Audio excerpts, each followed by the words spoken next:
Sejauh mana sistem multilateral yang ada mampu beradaptasi dengan realitas dunia multipolar yang semakin kompetitif belakangan ini, Pak? Terutama dalam konteks PBB dan G20, Pak. Ya, Trump ini Betul. sudah mengatakan bahwa dia siap untuk menciptakan tatanan ekonomi, tatanan global baru. Kalau PBB dan G20 tampaknya untuk Trump itu bullshit.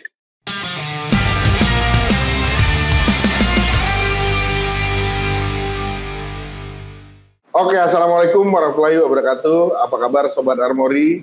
Semoga kita semua selalu dalam keadaan sehat dan selalu dalam lindungan yang Maha Kuasa. Nah, kembali lagi ketemu bersama kami dalam program Armori Talks pada edisi pekan ini. Bagaimana dengan edisi pekan ini? Kita mengangkat isu terkait diplomasi multilateral dalam dunia multipolar. Maksud kami multipolar. Ya, seperti kita ketahui bersama, geopolitik global pasca Perang Dingin pernah mengalami dua kutub, kubu Uni Soviet, blok timur, dan kubu blok barat, yaitu Amerika. Setelah runtuhnya komunisme di Soviet dan Eropa Timur, Amerika Serikat mendominasi dunia yang bisa dibilang unipolar. Tetapi sekarang banyak kekuatan baru tumbuh, Cina jadi pesaing Amerika, ada Rusia, India, Brazil, dan lain-lain yang makin kuat. Geopolitik dunia menjadi multipolar. Menarik untuk mengamati bagaimana diplomasi multilateral dalam dunia multipolar, yakni mengevaluasi efektivitas PBB, G20, dan berbagai forum multilateral lainnya dalam mengelola konflik global. Nah, berkaitan dengan hal tersebut, kami telah mengundang seorang narasumber. Beliau adalah mantan diplomat, Bapak Theodorus Satrio Nugroho, atau yang biasa kami sapa dengan Pak Tio. Pak Tio, apa kabar Pak Tio? Baik, terima kasih. Sehat selalu. Sehat selalu Pak Tio, terima kasih udah mau bergabung dengan Armori Talks. Gimana Pak, belakangan ini lagi sibuk apa Pak Tio? Ya, baik. Ya, Oke, Pak Tio, saya beberapa kali juga menulis di majalah Armori itu. Oh iya, dengar-dengar sekarang udah masuk masa pensiun ya Pak? Siap, sudah baru 3 bulan 4 bulan lah, Desember. Oke, langsung aja Pak Tio, bagaimana Anda melihat perubahan landscape geopolitik global dari unipolar ke multipolar dalam 2 dekade terakhir, seperti apa yang saya sampaikan di pengantar tadi. Gimana Pak Tio? Baik, pengantarnya mungkin secara akademis ya. Jadi kalau kita lihat bukunya Paul Kennedy, The Rise and the Fall of the Great Powers ya, tahun 1988. Itu tesis intinya adalah negara menjadi great powers ya, itu karena dua hal. Yaitu pertama adalah militer, yang kedua adalah ekonomi. Mungkin bahasanya itu adalah powder itu mesio, dan butter, mentega itu makanan gitu. Dan kita lihat jatuhnya great powers itu karena tidak berhasil menyeimbangkan antara kebutuhan powdernya militer dengan performance ekonominya. Nanti akan saya jelaskan lebih lanjut bagaimana lalu saya kaitkan dengan Trump nanti. Kenapa dia mengeluarkan kebijakan tarif dan sebagainya menjadi ini? Karena dia melihat bahwa Amerika itu sekarang sedang menurun. Karena apa? Karena sistem yang dia bangun sendiri. Nanti akan saya jelaskan lebih lanjut. Dan Trump ingin mengubah tatanan global, gitu ya. Yang kedua adalah Paul Kennedy juga mengatakan bahwa great powers ini memang dynamic, ya, setiap saat bisa berubah tuh. Sehingga tadi Anda mengatakan bipolar, multipolar dan sebagainya, itu adalah terkait dengan tadi dua faktor tadi. Iya. Nah, sejauh mana sistem multilateral yang ada mampu beradaptasi dengan realitas dunia multipolar yang semakin kompetitif belakangan ini, Pak. Nah, itu Terutama dia. dalam konteks PBB dan G20, Pak. Kalau PBB dan G20 tampaknya untuk Trump itu bullshit. Harus ditinggalkan karena itu sama sekali tidak memberikan ruang untuk Amerika Serikat untuk makin berjaya, malah sebaliknya. Trump mengatakan mengapa sekarang dia menyikat semua, tidak hanya lawan dalam ini RSC, tapi juga teman. Karena teman-teman itulah. Jadi gini, gambarannya adalah seluruh stabilitas keamanan yang ada, kalau bahasanya Trump adalah the global police, ya, polisi globalnya ini kan Amerika. Tapi itu menjadikan anggaran Amerika tergerus untuk menjadi polisi global gitu. Jadi itu dimanfaatkan oleh Jepang, oleh Eropa dengan NATO, Jepang dengan perjanjian Amerika dan sebagainya, sehingga lalu Amerika menjadi menurun secara ekonomi. Itu yang ingin Trump ubah. Sehingga kenapa lalu Trump keluar dari PBB itu, misalnya adalah dia keluar dari WHO. Trump, Amerika juga keluar dari Paris Agreement yang mengenai climate change. Lalu juga mulai UNICEF juga mulai pikir-pikir untuk mulai keluar. Jadi Trump melihat Amerika Serikat lah kalau ini ya, khususnya Trump melihat tidak ada manfaatnya tuh. Lalu yang kedua memang tahun awal 2000 itu sudah mulai banyak negara-negara yang ingin mengubah yang namanya adalah veto, hak veto ya, veto rights yang dimiliki oleh 5 negara besar ya, Cina, Amerika, Inggris, Prancis, Rusia. Itu ingin diubah tapi kan nggak bisa gitu. Jadi ada gap nih antara negara-negara yang sudah middle power lah katakan gitu dengan negara-negara yang sudah punya hak veto. Dan hak veto itu sebenarnya memang awalnya dibentuk untuk memberikan akomodasi kepada negara-negara yang menang perang, terutama Amerika dan Inggris, dan sekutunya ya, Prancis, lalu karena Soviet saat itu juga, dan diganti Rusia, saat itu juga jadi negara kuat ya.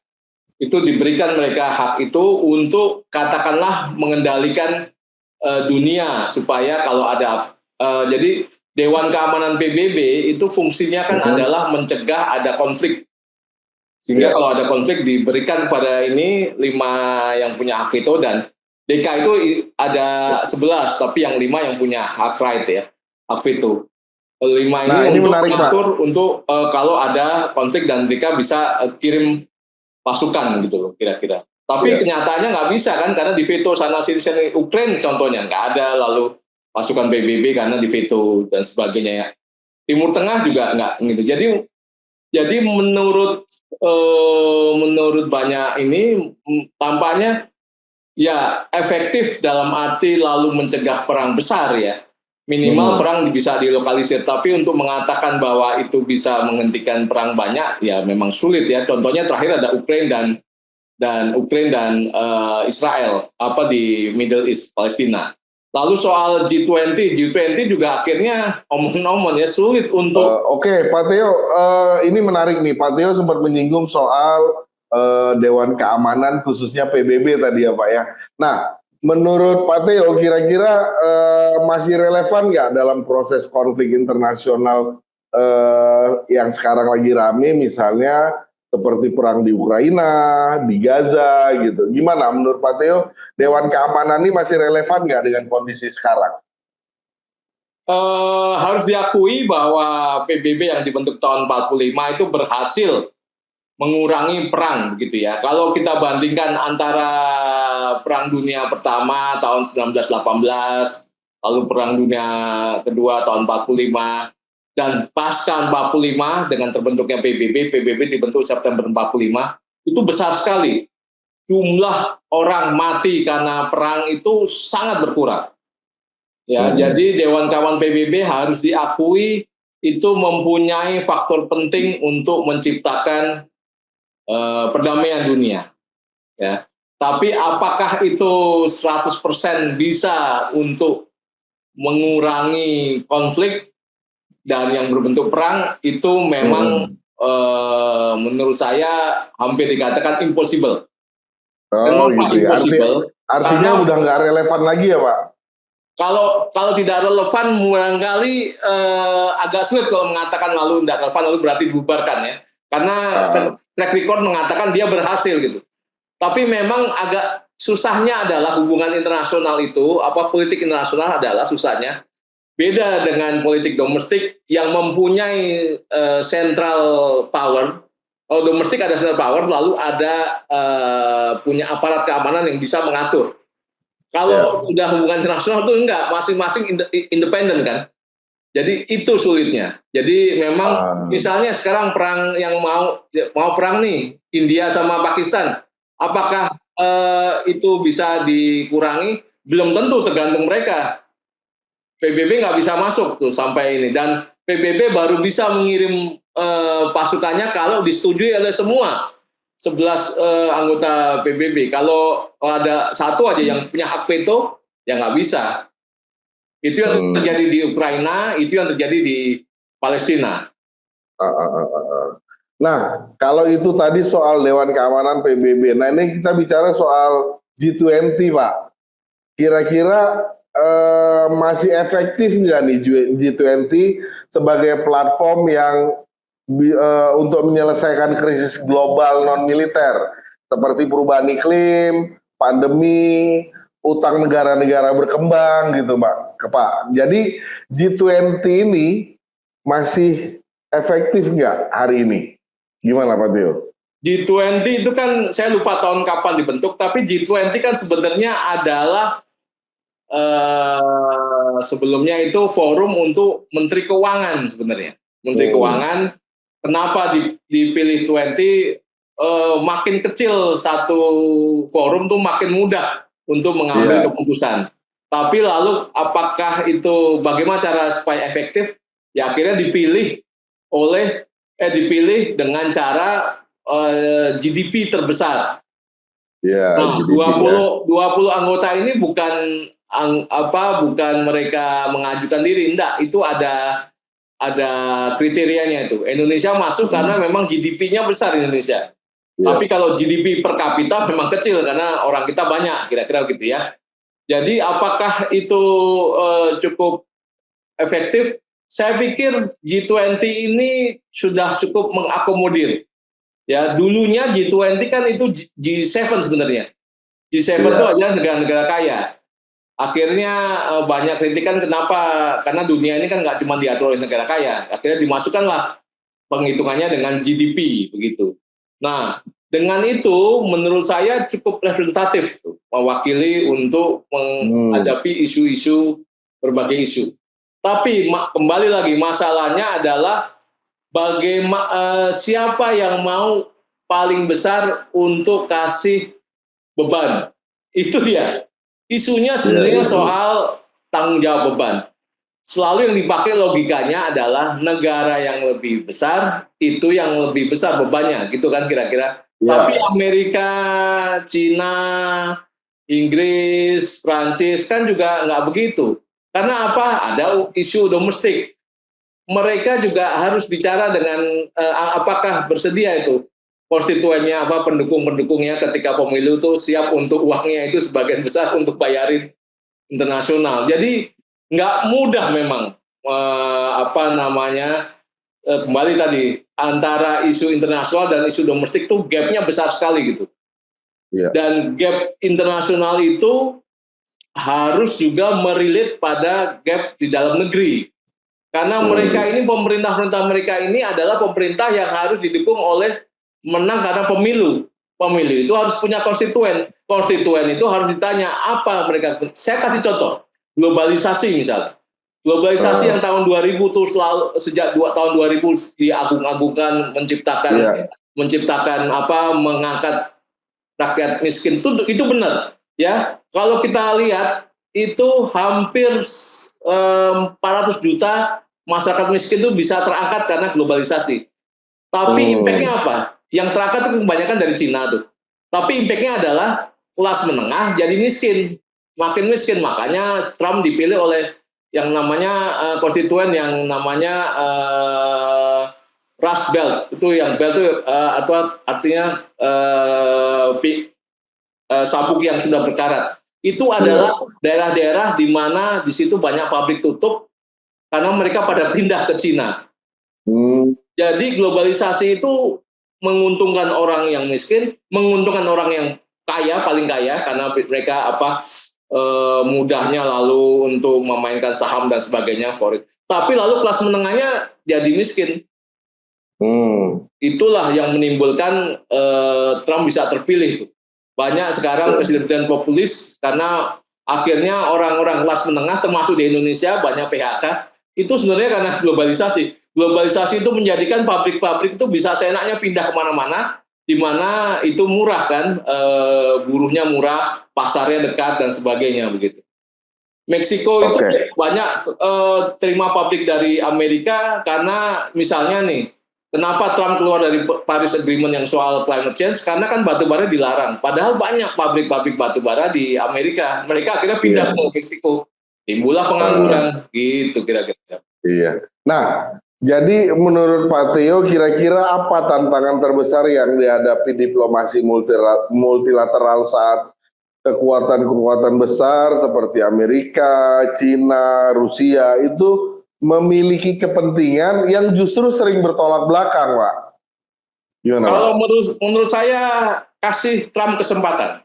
Ya, Trump ini sudah mengatakan bahwa dia siap untuk menciptakan tatanan ekonomi, tatanan global baru, ekonomi dan militer. Namun dia bilang kalau bisa jangan semua ditaruh ke Amerika. Tanggung jawab Amerika. Saya sudah menulis, mudah-mudahan juga nanti dimuat di Armory atau media massa lain, bahwa modelnya adalah lihat model perjanjian Tordesillas tahun 1494. Memang lama gitu ya. Ketika saat itu dunia dibagi dua oleh Paus, makanya saya bilang nih, Trump itu bergaya Paus tuh nggak cuma untuk lelucon aja, tapi dia punya mungkin simbol yang strategis. Artinya adalah gereja tahun 1498 itu pernah membagi dunia jadi dua karena itu konflik terus tuh antara Spanyol dan Portugis. Dia bagi dua, maksudnya dibagi dua adalah selain di Eropa sudah ada ininya ya. Tapi di luar Eropa yang jajahan Spanyol dan Portugis dibagi dua. Timur dipegang oleh Spanyol, Barat dipegang oleh Portugis. Nah, itu barangkali akan jadikan, dan itu bertahan 300 tahun sampai tahun 1700-an. Dan itu yang mungkin akan jadi contoh model Trump untuk membagi dua negara, dua dunia, antara Pax Americana dipimpin oleh Amerika yang terdiri dari wilayah Amerika Serikat, Kanada, Amerika Latin, lalu wilayah Eropa dan wilayah Afrika. Dan Pax Sinica dipimpin oleh Sino itu jadi Sinica, dipimpin oleh Cina yang membagi, yang wilayahnya adalah Asia, seluruh Asia dan Australia. Nanti di masing-masing ini akan ada pasar bersama untuk mereka perdagangan dan sebagainya. Sekaligus ada juga yang namanya kerjasama militer antara keduanya. Namun antara Pax Americana dan Pax Sinica ini ada komunikasi sehingga itu berjalan dengan baik. Yang kedua, mungkin Trump lihat bahwa gereja Katolik di Vatikan itu nggak punya tentara, tapi dia punya nama yang bagus gitu. Ketika Franciscus meninggal, Paus meninggal, hampir semua kepala negara hadir ke sana. Dan itu mungkin Trump punya pikiran, loh bagus juga ini kalau Amerika keberatan membayar untuk keamanan, ya udah kita kurangin saja lalu anggaran pertahanan dari masing-masing negara. Nah ini bagus ya. Jadi doktrin yang mengatakan kalau mau perdamaian ciptakan perang diubah. Doktrin yang mengatakan kalau mau perang ciptakan kesejahteraan. Jadi ekonomi dan pertahanan jadi satu nih. Caranya adalah negara-negara yang mengurangi anggaran pertahanan itu mereka mendapat kompensasi berupa akses pasar maupun juga bantuan ekonomi. Jadi kedepannya mungkin nanti akan lebih enak gitu loh. Gitu. Maksudnya enak gimana nih Pak? Maksudnya lebih enak, lebih artinya gitu bahwa ya? negara-negara tidak ada lagi lalu masalah perlombaan senjata. Sekarang kan karena doktrin para jenderal nih, jenderalnya kita ingetin nih, para jenderal mengatakan kalau mau perang, kalau mau perdamaian siapkan perang, ya kan? Sekarang kita ubah, kalau mau perdamaian siapkan kesejahteraan. Nah benar tuh berarti saya itu revisi TNI benar. Bisa menangani operasi militer yang bukan perang. Contohnya adalah tuh ngurusin food estate dan sebagainya. Itu arahnya ke sana, yang mendorong tuh. Tapi itu sudah benar tuh jadi. Kira-kira gitu kedepannya harusnya berkurang, jadi sistem keamanannya berkurang sehingga Amerika dan Cina nggak perlu ngeluarin duit lagi untuk jaga-jaga takut ada perang sini. Kirimin. Loh, Amerika tuh gede banget loh. Dia punya armada sampai 7. Armada itu adalah satu kapal induk plus beberapa kapal. Iya. Belum lagi dia punya base militer di Jerman, di Turki, di mana lagi? Ada di Spanyol, di Jepang, di Korea. Itu bisa ditarik pulang semua gitu kan. Kira-kira gitulah. Oke Pak, ini tadi Bapak sempat singgung juga soal reformasi lembaga-lembaga itu ya. Jadi di beberapa negara selatan global itu merasa tidak cukup terwakili dalam sistem multilateral saat ini. Bagaimana pandangan Pak Theo tentang tuntutan reformasi lembaga-lembaga seperti PBB, IMF gitu Pak? Silakan Pak. Menurut saya sih kalau itu sudah ada yang namanya G77 ya. Ini kan idenya ini dari idenya namanya neo-Marxis ya. Neo-Marxis itu banyak memang pendukungnya dari Amerika Latin, terutama Johan Galtung dan sebagainya. Yang dia bilang perdagangan internasional itu sebenarnya jahat, jelek gitu loh. Karena apa? Karena negara-negara berkembang, negara-negara selatan ini hanya menjual barang-barang yang value added-nya kecil, naiknya kecil. Bandingkan dengan negara-negara maju yang menjual produk-produk yang value added-nya besar sekali. Sehingga harus diubah. Nah, tahun 70-an rame itu. 60-70. Akhirnya dibentuklah G77 yang isinya negara-negara berkembang yang lalu dibentuk di PBB namanya UNTED ada tuh. United Nations Trade and gitu ya, UNTED ya. Tapi kan cuma gitu-gitu aja. Menurut saya negara-negara berkembang itu juga tidak begitu serius untuk memperjuangkan aspirasinya. Misalnya sudah dibentuk G77, lalu Indonesia sudah bentuk sejak 55 ada namanya non-aligned movement, non-block. Tapi kan nggak pernah tuh bareng-bareng terus untuk ini kan.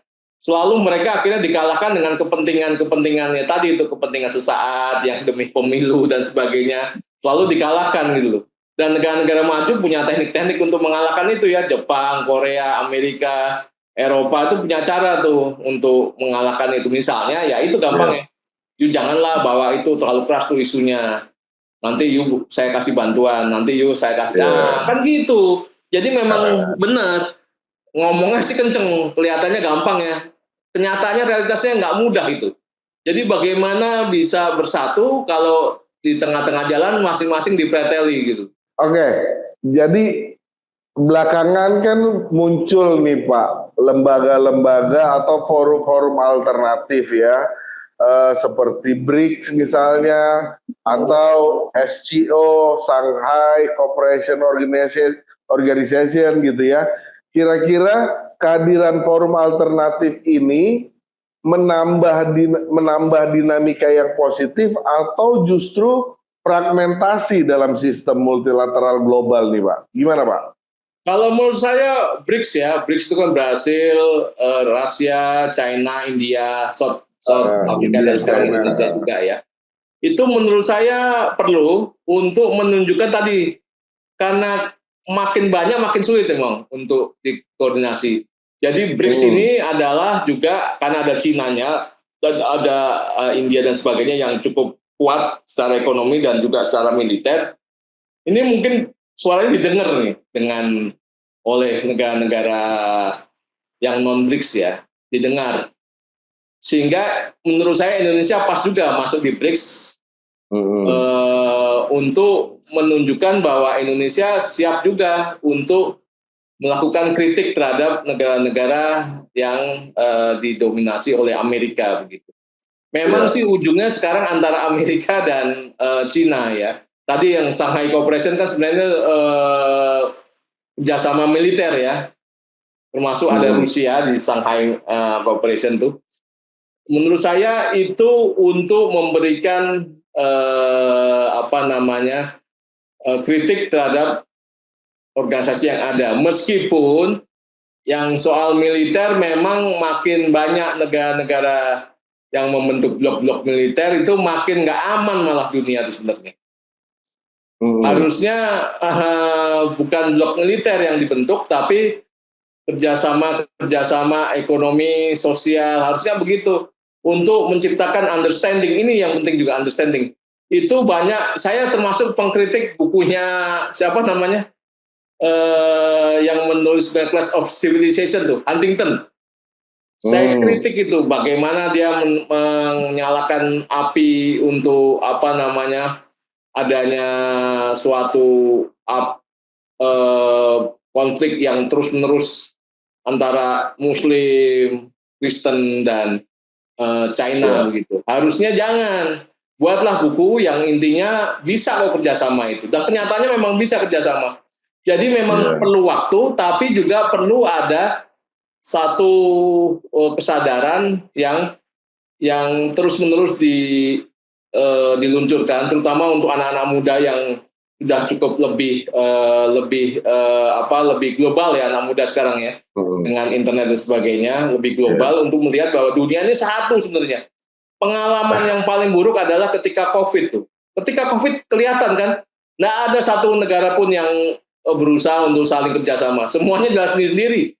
Itu ingat di majalah Times atau Newsweek, gambarnya adalah perahunya pecah, semua saling mengamalkan diri, ada yang cekek-cekekan, ada ini supaya nggak kejebur ke laut. Negara-negara itu ini buktinya apa? Ketika vaksin, coba lihat, vaksin banyak nggak dapat kan, yang punya duit, yang punya akses itu. Untung Indonesia, sorry saya nggak bilang Jokowi, tapi oke lah saya sebutkan. Zaman Jokowi itu benar itu. Beli vaksin dari Cina, diledekkan Cina, akhirnya terbukti kan, oke. Jadi itu menunjukkan bahwa perlu untuk terus-menerus disadarkan ini, terutama yang muda-muda, bahwa dunia ini satu, global village ya, kampung dunia. Global village. Iya, karena ini seperti kapal. Kalau satu ada yang rusak, ada kebakar, ada yang kena virus, segera selamatkan. Kalau enggak nyebar semua, kebakar semua, habis gitu loh. Kira-kira itu sih. Ini oke, baik Pak. Ini kita masuk ke negara-negara menengah atau biasa disebut dengan middle powers gitu ya. Ada Indonesia, Brazil atau Turki gitu ya.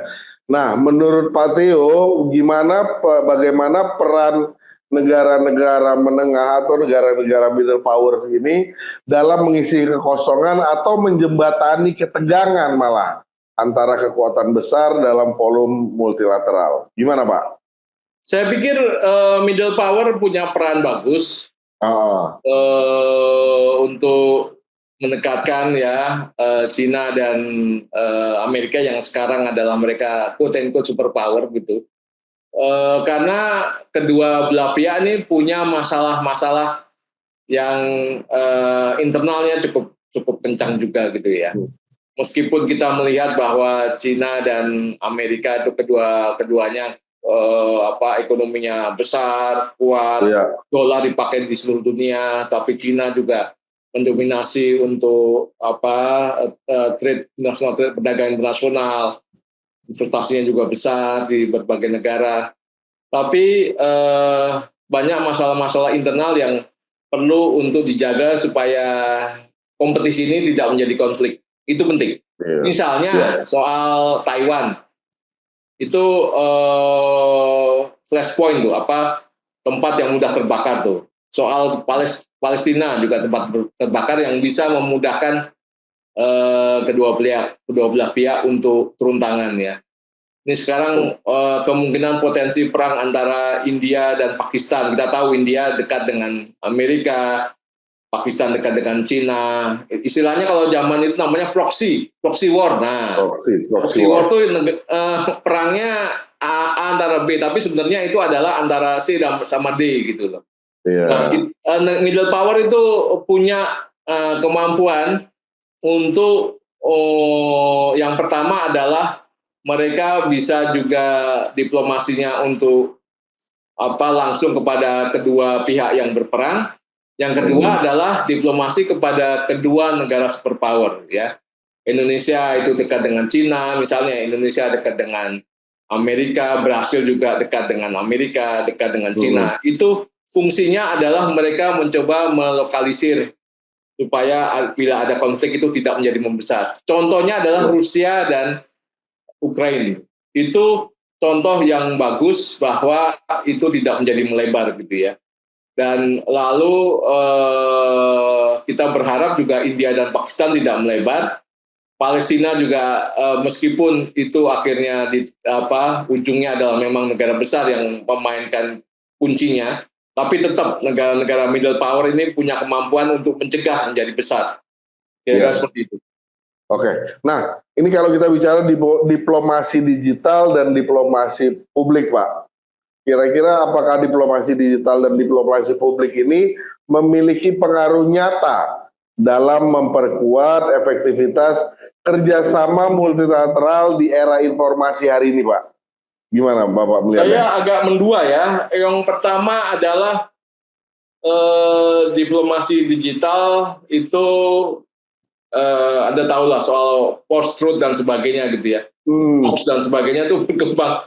Diplomasi digital tuh menjadikan orang-orang tuh malas untuk membaca. Ya, itu salah lebih satu. Senang melihat sesuatu yang sesuatu yang bombastis gitu ya. Karena news itu adalah bad news is news. Orang digigit anjing biasa, tapi orang gigit anjing, nah itu jadi news kan. Jadi dan kita aja mengalami sekarang di Indonesia nih bagaimana antara yang namanya kebenaran dan hoax itu susah bedakinya. Sehingga dunia yang terjadi sekarang dengan adanya internet dan sebagainya, medsos, itu bukannya dunia yang saling mendekat, memang mendekat karena mereka tahu antara Indonesia dan Amerika itu bisa saling kontak-kontakan dan melalui itu dia bisa kasih kabar soal isu posisinya seperti apa, tapi sekaligus dunia yang terpecah karena gampang sekali orang membuat istilahnya framing, narasi dan sebagainya begitu. Yeah. Jadi kalau ditanyakan apa ininya ya, saya melihat memang istilahnya kalau ada bahasa yang mengatakan kanalisasi yang bagus itu harusnya orang-orang yang lebih miskin, orang-orang miskin, orang nggak punya akses itu harus dinomorsatukan dulu begitu. Karena orang-orang yang sudah menggunakan medsos ini kan umumnya adalah orang-orang yang sudah cukup gitu ya. Padahal kita masih banyak lihat bahwa kemiskinan dan sebagainya itu masih banyak gitu. Dan kita perlu mengarah ke sana gitu. Daripada membahas isu-isu yang besar yang selalu malah terpecah juga, lebih baik melakukan itu. Dan saya melihat itu cukup efektif memang. Memang kalau itu digalang dengan bagus, itu efektivitasnya luar biasa. Contohnya adalah soal perang Israel dan Palestina gitu. Kita lihat bahwa tahun lalu terutama, ini kan perang sudah lama ya, sejak mungkin hampir 2 tahun ya. Ini kita lihat pada tahun lalu itu serangan terhadap Israel sangat keras itu melalui medsos ya. Belum pernah terjadi di Amerika ada boykot di hampir seluruh kampus di Amerika, boykot atau menentang pada Israel. Belum pernah kejadian itu. Dan itu semua karena melalui medsos gitu ya. Media sosial. Dan banyak hal memang lalu itu di LSM itu lebih punya gigi kalau mereka juga mampu untuk menunjukkan dengan medsosnya itu. Nah, orang-orang yang punya kemampuan untuk menggalang medsos kan umumnya adalah artis ya, artis by film, singer dan film singer, dan itulah yang anak-anak muda suka. Nah, Korea itu punya tuh, Korea tuh yang kelompok yang pendukungnya ARMY sama Pink itu punya kuat sekali dan mereka punya suara itu. Itulah dia, makanya kita juga perlu memberitahukan kepada termasuk di Indonesia, para artis ini juga tolong untuk melakukan sesuatu yang pas ya, untuk mendukung atau menolak itu harus pas untuk supaya menciptakan suatu, ujungnya kan sana tuh, menciptakan dunia yang lebih damai, yang lebih sejahtera. Dua hal itu, mampu nggak itu kesana arahnya? Kalau suaranya akhirnya memecah, makin sulit menurut saya. Oke. Nah, Pak, nggak terasa udah kurang lebih setengah jam. Kita masuk di pertanyaan terakhir nih, Pak Teo. Siap. Jadi kalau Pak Teo bisa merekomendasikan satu reformasi besar terhadap sistem multilateral global saat ini, kira-kira apa yang menjadi prioritas Pak Teo? Dan kenapa memilih itu? Saya pikir sekarang ada timing yang pas, ada peluang besar, yaitu ciptakan realistis saya. Kita nggak bisa pungkiri Amerika dan Cina sekarang yang nomor satu yang kuat. Ciptakan dunia yang dibagi dua, sehingga tapi dunia dibagi dua tetap komunikasi itu ada. Buat pasar bersama yang masing-masing di Pax Americana dan Pax Sinica, buat pasar dan kerjasama militer bersama, dan kurangi persenjataan, anggaran militer. Dan yang ketiga, bagi negara-negara yang ingin juga masuk sebagai negara besar seperti Jerman, Inggris, Prancis, Jepang, Korea, ya itu bayarin itu bebannya juga ditanggung gitu loh. Jadi semua happy nih. Nah, tinggal isu-isu yang flashpoint-nya, misalnya adalah Laut Cina Selatan, Taiwan, Timur Tengah. Itu kalau dunia ini PBB tetap ada, yaitu mengawasi soal tadi disarmament, pengurangan senjata. Semua tetap ada, tapi secara imajiner Amerika dan Cina yang akan memimpin. Dan kurangi anggaran pertahanan dari masing-masing negara, dan pengurangan itu mereka mendapat sama seperti climate change, ada namanya carbon market. Jadi mereka yang mau tidak membabat hutan karena demi climate change, mereka dapat penggantian tuh uang. Nah, seperti itulah. Kalau you mau kurangin anggaran, you dapat bantuan untuk kesejahteraan, buat pendidikan, buat kesehatan yang bagus. Kira-kira seperti itu. Dunia pasti aman. Oke. Siap. Pak Teo, kita udah sampai di penghujung. Terima kasih banyak udah mau berbagi dengan kami bicara soal diplomasi multilateral dalam dunia multipolar ya.